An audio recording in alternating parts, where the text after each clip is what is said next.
First thing this morning, there was a headline from the Wall Street Journal that got just about everybody's attention. It read, Bridgewater bets big on market drop. Now, Bridgewater Associates is the world's largest hedge fund with about $150 billion under management. And the report said the fund had purchased roughly $1 billion worth of put options, a bet that would the market would go down.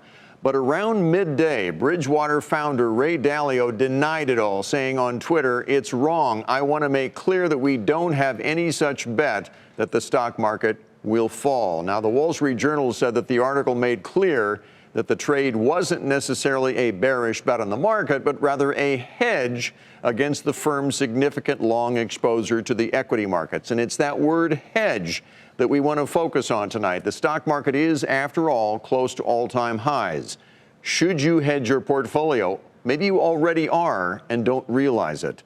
Joining us tonight is five-star fund manager Thomas Plumb. He's president and CEO of the Plumb Balanced Fund. Tom, welcome. What about this idea? You know, hedge funds tend to make very concentrated bets, so they need to hedge often. But what about the average investor out there? Should they consciously hedge their portfolio?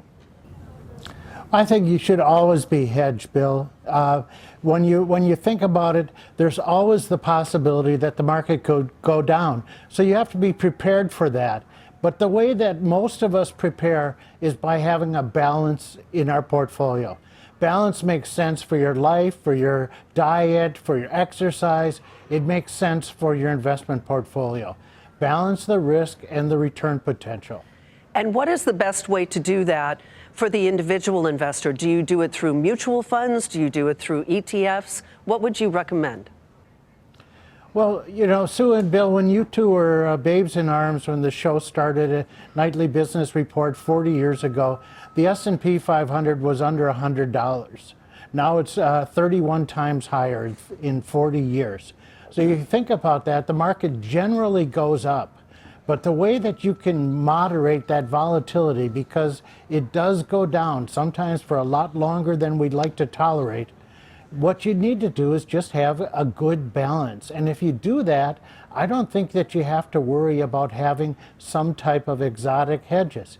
Hedges are insurance, and they cost a lot of money to protect you from something that probably overprotects you. There's a word we use often when we talk about investing portfolios, and that is diversification. When you think about it, that is the way you hedge your portfolio many times, right?